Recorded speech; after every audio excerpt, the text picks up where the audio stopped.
মনোনয়নপত্র জমার শেষ দিনে রিটার্নিং অফিসারের কার্যালয়গুলোতে অতি ব্যস্ততা, বড় ধরনের অভিযোগ ছাড়াই দাখিল, সুষ্ঠু এবং গ্রহণযোগ্য নির্বাচনের প্রত্যাশা। প্রধানমন্ত্রী হিসাবে দায়িত্ব পালন করে দেশের আজকে যে ক্রাইসিস, দেশ যে একটা সংকটের মধ্যে পড়ে আছে, এই সংকট থেকে উত্তরণ ঘটনাতে উনি সচেষ্ট হবেন। আমি অত্যন্ত আশাবাদী যে আগামী নির্বাচনটা আমরা অত্যন্ত শান্তিপূর্ণ এবং সুষ্ঠুভাবে ইনশাল্লাহ করতে পারব। বগুড়া 2 আসনে খালেদা জিয়া এবং তারেক রহমানের মনোনয়ন জমা। মির্জা ফখরুল, আমির খসরু সহ বিএনপি, জামায়াত, এনসিপির অনেক নেতাই দাখিল করেছেন সশরীরে। এই নির্বাচনের যুদ্ধে তাকে বিপুল ভোটে আমরা জয়ী করব, এই আশা নিয়ে আমরা আল্লাহর রহমত কামনা করছি। তারেক রহমান যে মেসেজটি দিয়েছে সেটি হলো বগুড়াবাসীর কাছে তিনি দোয়া চেয়েছে।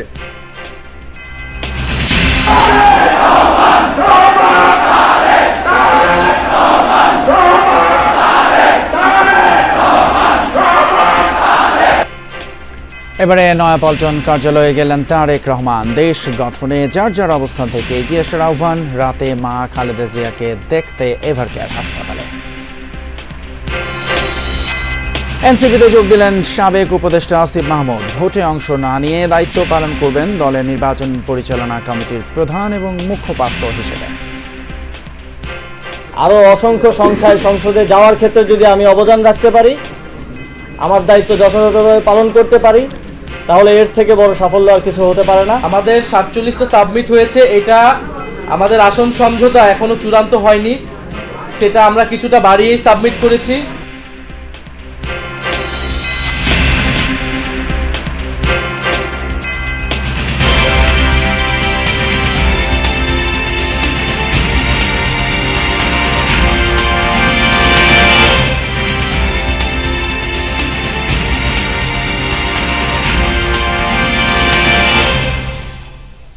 সবাইকে আমন্ত্রণ যমুনা নিউজে, আপনাদের সঙ্গে আছি আমি ফয়সাল তিতুমির। এতক্ষণ শিরোনামগুলো দেখলাম। মনোনয়নপত্র জমা দেওয়ার জন্য সময় বৃদ্ধি না পাওয়ায় এর মাধ্যমে শেষ হলো নির্বাচনী প্রক্রিয়ার প্রথম ধাপ।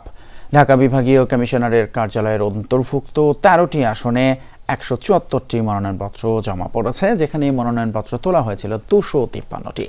সব প্রার্থী আচরণবিধি মেনে মনোনয়নপত্র জমা দিয়েছেন বলে জানিয়েছেন ঢাকার রিটার্নিং কর্মকর্তা।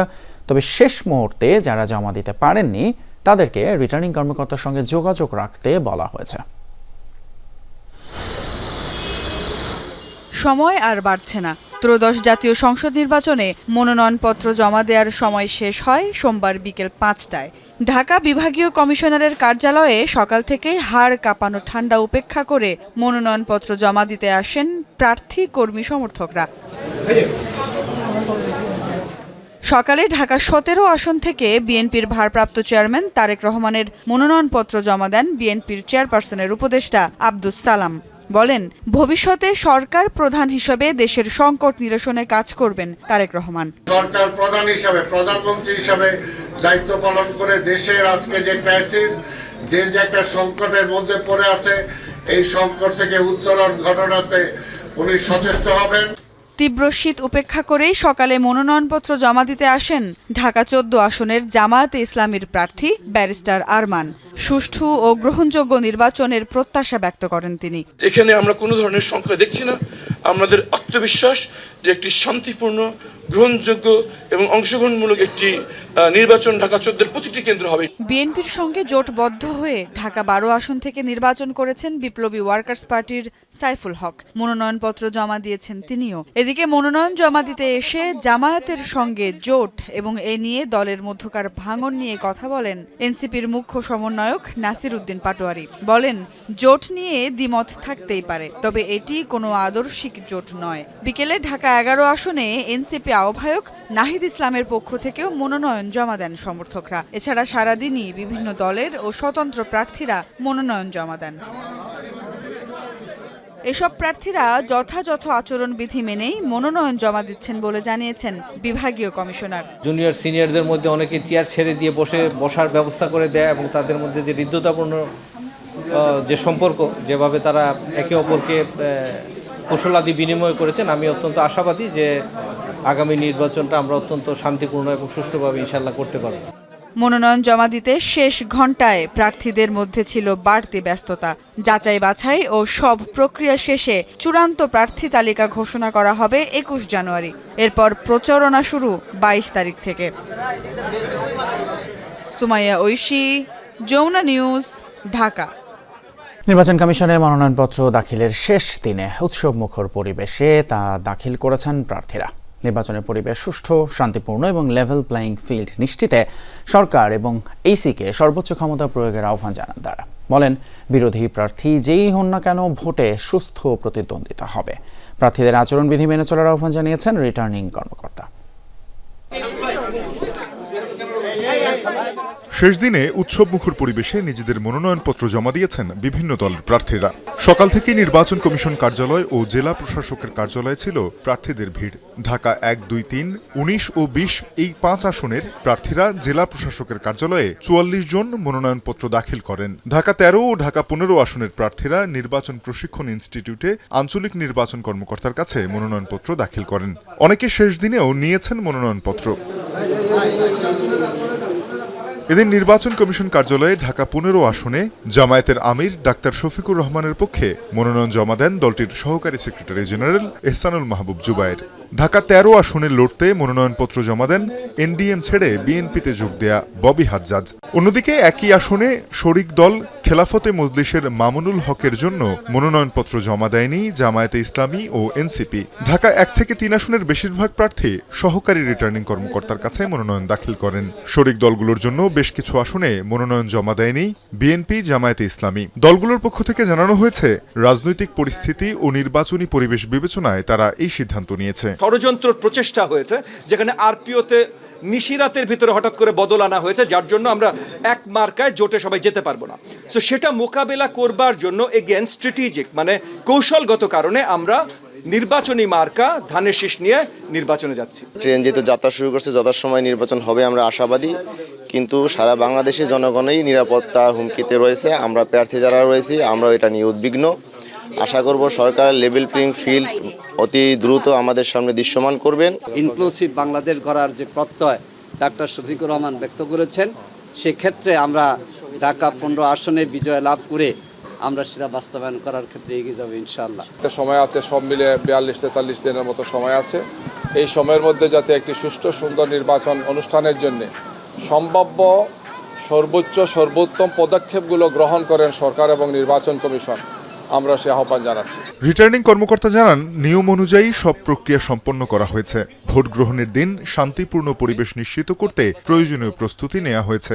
21 তারিখে গিয়ে প্রতিজ্ঞাবদ্ধ করা হবে, তখন থেকে আনুষ্ঠানিক প্রচারণা শুরু হবে এবং প্রার্থীরা আমাদেরকে আশ্বস্ত করেছেন তারা আচরণবিধি মেনে চলে নির্বাচন কমিশনকে সহযোগিতা করবেন এবং একটু সুষ্ঠু সুন্দর নির্বাচন অনুষ্ঠানের জন্য সর্বাত্মক সহযোগিতা করবেন। মনোনয়ন প্রত্যাশীরা বলছেন, নির্বাচনে অংশগ্রহণের মাধ্যমে জনগণের কাছে যাওয়ার সুযোগ তৈরি হয়েছে।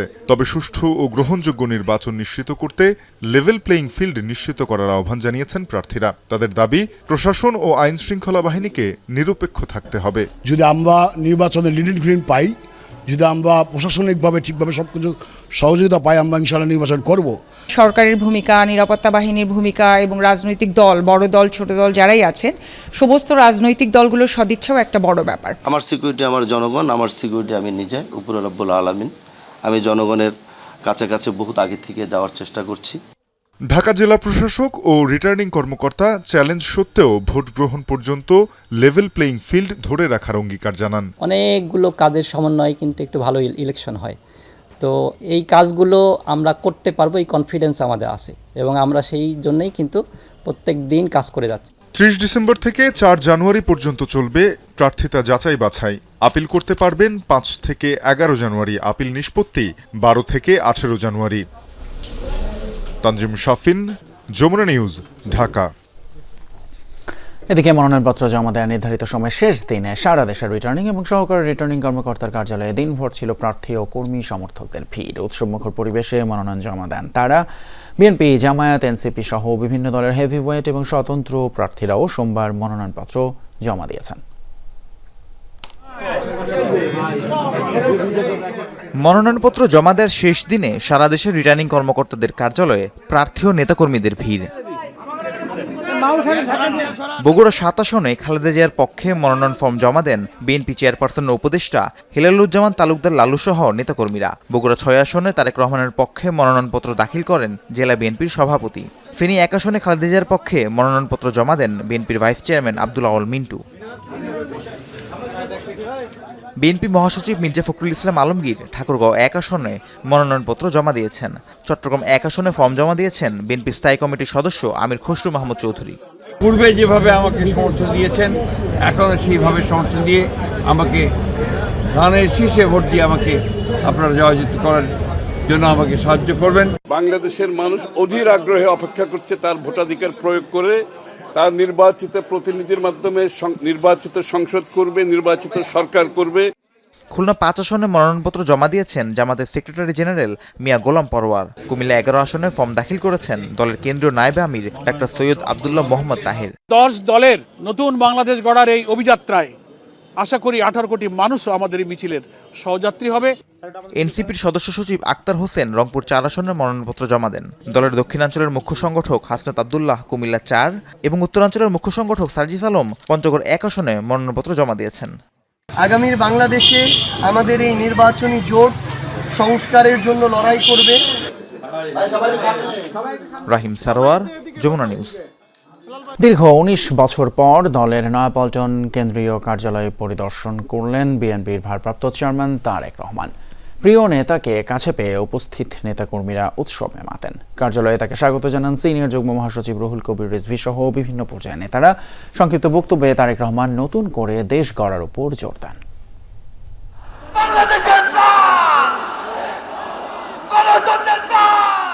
জনতা আর নেতাকর্মীদের মাঝে তারেক রহমান, ঠিকানা পুরনো কিন্তু আগমন নতুন পরিচয়, নতুন স্বপ্নের সারথি হয়ে। এই নয়াপল্টন সেই ভূমি যেখানে বিএনপির আন্দোলন, সংগ্রাম, রক্ত, বুলেট, গ্রেফতার সহ হামলার বহু নৃশংস স্মৃতি জমা। এই কার্যালয় ঘিরে গত 17 বছর আবর্তিত হয়েছে বিএনপির রাজনীতি। শত নিপীড়নের পরও নয়াপল্টনমুখী স্রোত থামাতে পারেনি স্বৈরাচার সরকার। আজ সেই কার্যালয়ে ভারপ্রাপ্ত চেয়ারম্যানকে স্বাগত জানাতে নেতাকর্মীদের ঢল নামে। বন্ধ হয়ে যায় যান চলাচল। কার্যালয়ে প্রবেশ করে নিজের কক্ষে না গিয়ে শুরুতে জনভোগান্তি এড়াতে রাস্তা ছেড়ে দেওয়ার নির্দেশ দেন তারেক রহমান। আমরা যদি এখন এই রাস্তাটা বন্ধ করে রাখি তাহলে সাধারণ মানুষের চলাচলের অসুবিধা হবে। যেহেতু আমাদের আজকে এখানে কোনো কর্মসূচি নেই, সেই জন্য আমরা চেষ্টা করি যত দ্রুত সম্ভব রাস্তাটাকে খুলে দেওয়ার জন্য, যাতে সাধারণ মানুষ চলাফেরা করতে পারে স্বাভাবিকভাবে। শুভেচ্ছা বক্তব্যে যার যার অবস্থান থেকে দেশকে এগিয়ে নেয়ার আহ্বান জানান বিএনপির ভারপ্রাপ্ত চেয়ারম্যান। যার যতটুকু অবস্থান আছে সেখান থেকে আসুন, আমরা আমাদের দেশটাকে নতুন করে গড়ে তোলার চেষ্টা করি। যার পক্ষে যতটুকু সম্ভব আমরা সচেষ্ট হই দেশের জন্য। কোথাও যদি রাস্তায় একটি কাগজ পড়ে থাকে, ময়লা হয়ে থাকে, দরকার হলে সেটাকে আমরা সরিয়ে দিব। এইভাবে ছোট ছোট করে কাজ করার মাধ্যমে আমরা দেশটাকে গড়ে তুলে আসুন। পরে তারেক রহমান কার্যালয়ে তার জন্য নির্ধারিত কক্ষে গিয়ে বসেন। ঘুরে দেখেন নতুন করে সাজানো কেন্দ্রীয় কার্যালয়ের বিভিন্ন কক্ষ। প্রায় 19 বছর পর নয়াপল্টনে তারেক রহমানের আগমনের খবর শুনে ছুটে আসেন ঢাকা মহানগর দক্ষিণের বিভিন্ন পর্যায়ের বিএনপি ও অঙ্গ সংগঠনের নেতাকর্মীরা। স্লোগানে স্লোগানে প্রিয় নেতাকে স্বাগত জানানোর পাশাপাশি নতুন ভোরের প্রত্যাশা ছিল সবার মাঝে। সকল পর্যায়ে সকল দলের মানুষের অধিকার বাংলাদেশের মাটিতে তারেক রহমান সাহেবের নেতৃত্বে অধিকার প্রতিষ্ঠা হবে ইনশাল্লাহ। কখনো বাসায় শুইতে পারি নাই, ফ্যামিলিকে সময় দিতে পারি নাই আজকের এই দিনটার জন্য। এজন্য আমরা এই ইতিহাসের সাক্ষী হওয়ার জন্য আমরা এখানে ছুটে এসেছি। বিকেল 3টায় গুলশানের বাসা থেকে বের হয়ে তারেক রহমানের গাড়িবহর কাকরাইলে আসে 3:30টায়। তবে নেতাকর্মীদের ভিড় ঠেলে নাইটাঙ্গেল মোড় থেকে নয়াপল্টন কার্যালয়ে প্রবেশে সময় লাগে আরও 30 মিনিট। Arifin Shakil, Jamuna news, Dhaka. BNP chairperson মা খালেদা জিয়াকে দেখতে রাজধানীর এভার কেয়ার হাসপাতালে গিয়েছেন দলের ভারপ্রাপ্ত চেয়ারম্যান তারেক রহমান। সোমবার রাত 10:15 নাগাদ তিনি এভার কেয়ার হাসপাতালে পৌঁছান। এখনও হাসপাতালে অবস্থান করছেন তারেক রহমান। সাথে আছেন স্ত্রী জুবাইদা রহমান আর কিছুক্ষণ আগে আসেন তাদের কন্যা জাইমা রহমানও। বিএনপি মহাসচিব মির্জা ফখরুল ইসলাম তারেক রহমানের সাথে এভার কেয়ারে ছিলেন। রাত 12টা 20 মিনিটে হাসপাতাল থেকে বেরিয়ে যান তিনি। খালেদা জিয়ার চিকিৎসকদের নিয়ে গঠিত মেডিকেল বোর্ড বৈঠক করছে বলে জানা গেছে। এই বৈঠক শেষে বিএনপি চেয়ারপারসনের ব্যক্তিগত চিকিৎসক ডাক্তার AZM জাহিদ হোসেনের ব্রিফ করার কথা রয়েছে। সোমবার সকালে শাশুড়িকে দেখতে হাসপাতালে গিয়েছিলেন জুবাইদা রহমান।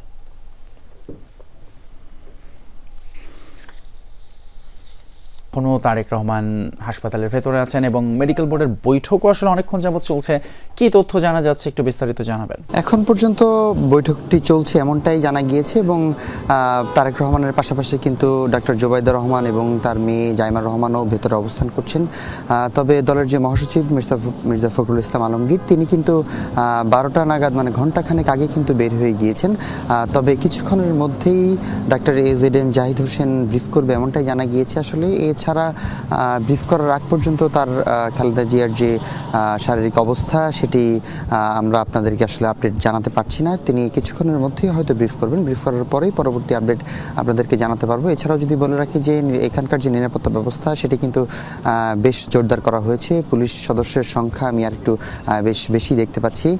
এছাড়াও যদি বলি যে আপনাকে সকালে কিন্তু ডাক্তার জুবাইদা রহমান একবার এসেছিলেন এবং এখনও কিন্তু তিনি অবস্থান করছেন তারেক রহমানের সাথেই। পাশাপাশি ডাক্তার AZM জাহিদ হোসেন আসলে ব্রিফ করার পরবর্তীতেই তার শারীরিক অবস্থা আমরা জানাতে পারবো। এর আগে কিন্তু শনিবার মধ্যরাতে ডাক্তার AZM জাহিদ হোসেনের একটি ব্রিফিংয়ের মাধ্যমে তার অবস্থার কিছুটা অবনতি হয়েছে এমনটাই জানা গিয়েছিল। তবে এখন আসলে কি অবস্থা সেটি ব্রিফের পরেই জানাতে পারবো। তিতুমির। জাতীয় নাগরিক পার্টি NCP-তে যোগ দিয়েছেন অন্তর্বর্তী সরকারের সাবেক উপদেষ্টা আসিফ মাহমুদ সজীব ভুঁইয়া। তিনি অংশ নেবেন না নির্বাচনে, দায়িত্ব পালন করবেন দলের মুখপাত্র এবং নির্বাচন পরিচালনা কমিটির প্রধান হিসেবে।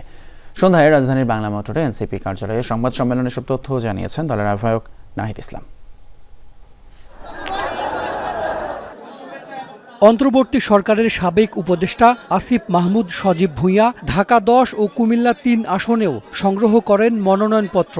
জানিয়েছিলেন ত্রয়োদশ জাতীয় সংসদ নির্বাচনে অংশ নেয়ার কথা, চালান নির্বাচনী প্রচারও। সোমবার গুঞ্জন ওঠে NCP-তে যোগ দিতে পারেন তিনি। সন্ধ্যায় সংবাদ সম্মেলনে তাই স্পষ্ট করেন দলের আহ্বায়ক নাহিদ ইসলাম।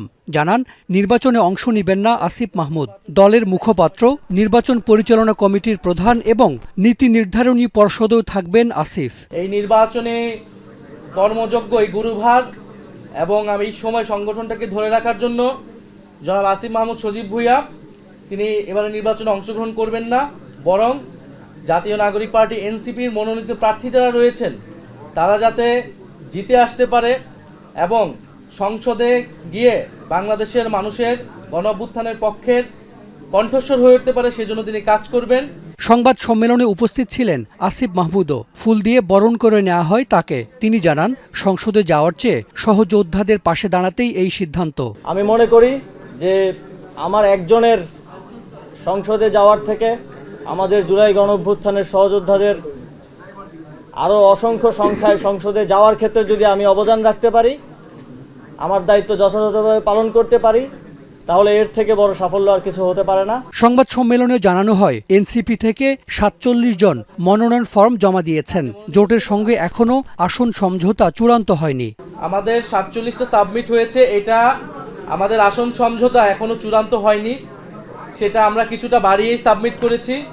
এটা আমাদের যেহেতু অনেকেরটা বাতিল হতে পারে, অনেক ভুল ত্রুটি থাকতে পারে, এটা আগামী কয়েকদিনের মধ্যেই এটা আলাপ আলোচনার মাধ্যমে এটা চূড়ান্ত হয়ে যাবে যে NCP কয়টি আসনে তার প্রার্থী দিচ্ছে। মনোনয়ন না পাওয়া নেতারা দলের জন্য কাজ করবেন বলেও আশা করেন নাহিদ ইসলাম। হাসান মিসবাহ, যমুনা নিউজ, ঢাকা। সাবেক প্রধানমন্ত্রী এবং বিএনপি চেয়ারপারসন বেগম খালেদা জিয়ার সুস্থতা কামনায় চট্টগ্রামে দোয়া মাহফিল করেছেন বিএনপির নেতাকর্মীরা। চট্টগ্রাম 10 আসনে বিএনপির প্রার্থী এবং পাট শ্রমিক দলের কেন্দ্রীয় সভাপতি সাইদ আল নোমানের উদ্যোগে এই কর্মসূচিতে দলের ওয়ার্ড এবং থানার নেতাকর্মী ও মাদ্রাসার শিক্ষার্থীরা অংশ নেন। দোয়া মাহফিলে বক্তারা দেশ ও জনগণের জন্য বিএনপি চেয়ারপারসনের অবদান তুলে ধরে তার রোগ মুক্তি কামনা করেন। পরে অনুষ্ঠিত হয় বিশেষ মোনাজাত।